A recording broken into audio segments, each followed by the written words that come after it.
হে আমার রব, হে আল্লাহ, আমার হৃদয়টা আজ আপনার সামনে জীবনের সবচেয়ে অন্তর্নিহিত ও মুক্তিদায়ী প্রক্রিয়া আত্মার পরিশুদ্ধি নিয়ে চূড়ান্ত মিনতিতে নত জানু। আমি সেই বান্দা যে আপনার কাছে মিনতি জানিয়েছিল, আমার প্রতিটি রাত যেন হয় আপনার সাথে মিলনের রাত। আমি জানি আমার আমলনামা যেন পুণ্যের আলোয় ভরে যায়, আর সেই পথ হল আত্মার পবিত্রতা। আমার গভীর দোয়া যেন এই পবিত্রতাকে আকর্ষণ করে। আমার রব, আমার এই আত্মা, এটি হলো আপনার শ্রেষ্ঠ সৃষ্টি যা আপনি আমাকে আমানত হিসেবে দিয়েছেন। কিন্তু হে আল্লাহ, দুনিয়ার লোভ, মোহ ও গুনাহের কালিমাইকে ঢেকে দেয়। এই অপবিত্রতাই আমার কালবুন সালিমকে কঠিন করে তোলে। এই নোংরামি আমাকে আপনার ঐশী আনন্দের অনুভূতি থেকে বঞ্চিত করে। কিন্তু হে আল্লাহ, যখন আমি আপনার আল কারিব নামের সামনে একাকিত্বে আপনার রহমতের দিকে চেয়ে কাঁদি, তখন আমার সব দুঃখ ও লজ্জা ধুয়ে যায়। মনে হয় আমার সেই অশ্রু যেন আপনার পবিত্রতা থেকে আসা এক পানি, যা আমার আত্মার সব ময়লা ধুয়ে দিচ্ছে। এই পরিশুদ্ধি আমার সর্বোচ্চ চাওয়া। আমি চাই, হে আল্লাহ, আমার এই আত্মা যেন আপনার আল কুদ্দুস নামের প্রতিধ্বনি হয়। আমার প্রতিটি মুহূর্ত যেন আপনার পরীক্ষার জন্য প্রস্তুত থাকে, কারণ একটি পবিত্র আত্মাই সেই পরীক্ষায় সফল হতে পারে। এই পবিত্রতাই যেন আমার ফিরে না আসার পথে ইস্তেকামাতের শক্তি হয়। হে আল কুদ্দুস, হে আল আজিম, আমার এই দোয়াকে আপনি কবুল করুন। আমার আত্মাকে আপনি তাজকিয়াহের মাধ্যমে পবিত্র করুন। আমার জীবনের শেষ আমল পর্যন্ত যেন এই স্থায়ী পবিত্রতা আমার হৃদয়ের সঙ্গী হয়। আসসালামু আলাইকুম ওয়া রাহমাতুল্লাহি ওয়া বারাকাতুহু। আমাদের এই প্রশান্তির আয়োজনে আপনাকে স্বাগতম।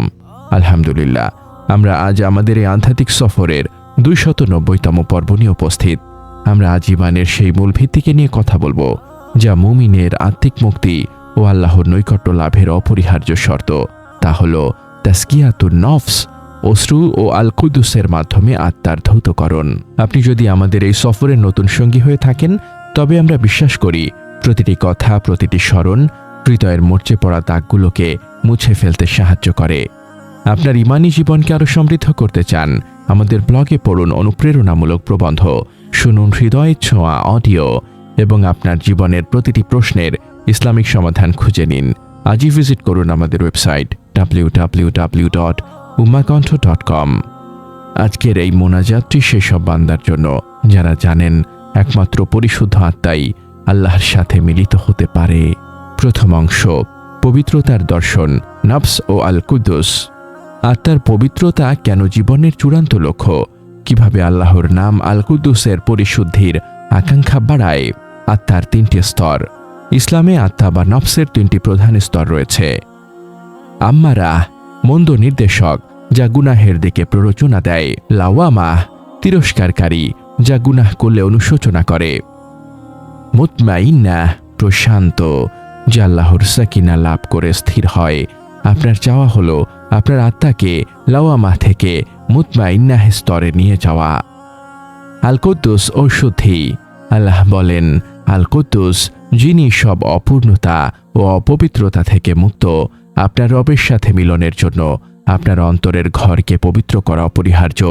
এই পবিত্রতা আসে আল কুদ্দুসের স্মরণে। ইখলাস ও অহংকার।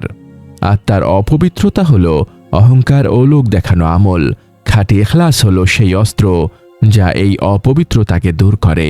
আপনার আমল নামাকে শুদ্ধ করার জন্য ইখলাসের বিকল্প নেই। বাসিরাহ ও পাথেয়। আখিরাতের চোখ আপনাকে শেখায়। এই আত্মার পবিত্রতাই হল আপনার আখিরাতের পাথেয়। দ্বিতীয় অংশ, পবিত্রতার আমল, অশ্রু ও মুহাসাবাহ। কান্না কিভাবে আত্মার ময়লা ধুয়ে ফেলে? তাজকিয়াহ অর্জনের জন্য মুমিনের দৈনন্দিন আমলগুলো কি হওয়া উচিত? তাওবাহ ও চোখের জল। আপনার অশ্রু হলো আপনার আত্মার গোপন স্বীকারোক্তি।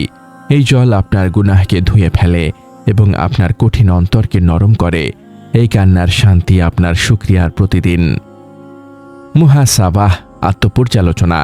প্রতিদিন রাতে মুহাসাবাহ করা, আপনার প্রতিটি নতুন পদক্ষেপ এবং প্রতিটি মুহূর্তের হিসাব নেওয়া।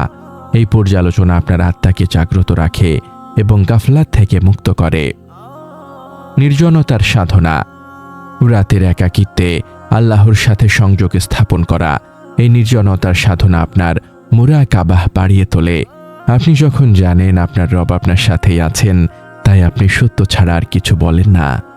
সবর ও ইয়াকিন, আইয়ুবের সবরের মতো ধৈর্য রাখা। সবর প্রমাণ করে আপনি আপনার নফসের প্ররোচনাকে জয় করেছেন। আপনার দোয়া কবুলের বিশ্বাস এই তাজকিয়াহকে অবিরাম চলতে সাহায্য করে। তৃতীয় অংশ, ফল, ইস্তিকামাত ও হুসনুল খাতিমা। এই আত্মার পবিত্রতা মুমিনের জীবনে কি চূড়ান্ত ফল নিয়ে আসে? কিভাবে এটি ইস্তিকামাত ও শেষ আমলকে নিশ্চিত করে? ইস্তিকামাতের স্তম্ভ। তাজকিয়াতুন নফস আপনার ফিরে না আসার পথে চলার জন্য সবচেয়ে মজবুত ভিত্তি। একটি পবিত্র আত্মা কখনোই বাতিলের দিকে ঝুঁকে পড়ে না। এই পবিত্রতাই আপনাকে পরীক্ষার প্রস্তুতিতে সাফল্য এনে দেয়। সাকিনাহ ও মুক্তি। পরিশুদ্ধির পর আত্মা চূড়ান্ত সাকিনাহ লাভ করে। তখন মৃত্যু হয় ভয়ের বদলে মিলনের বার্তা। আপনার রহমতের আশা তখন নিশ্চয়তায় পরিণত হয়। হুসনুল খাতিমা। আপনার জীবনের শেষ দিনটি যেন এই পবিত্র আত্মা নিয়ে আপনার রবের কাছে ফিরে যাওয়ার দিন হয়। আপনার শেষ আমলটি হবে আল্লাহর ঐশী প্রেমের ওপর চূড়ান্ত আত্মসমর্পণ। আপনার হুসনুল খাতিমা হবে এই আত্মার পবিত্রতার পুরস্কার। হে আমার ভাই, আমার বোন, আপনার এই পবিত্র উপলব্ধি আপনার রবের কাছে আপনার জীবনের সবচেয়ে বড় চাওয়া। আপনার রব আপনার এই জীবনকে আত্মার শুদ্ধতা ও শান্তির আলোয় পূর্ণ করুন। হে আল্লাহ, হে আল কুদুস, হে আল মুতমাইন্নাহ, হে আল আযীম, আমি যখন আপনার কাছে কাঁদি আমার আত্মাটা পবিত্র হচ্ছে। আমার তাজকিয়াহকে আপনি আমার মুক্তি ও জান্নাতের কারণ বানান। হে রব, আমার কালবুল সালিমকে আপনার নৈকট্যের জন্য উন্মুক্ত করুন। আমার ইস্তিকামাতকে এই আত্মার পবিত্রতার মাধ্যমে দৃঢ় রাখুন এবং আমাকে গুনাহ ও অহংকার থেকে রক্ষা করুন।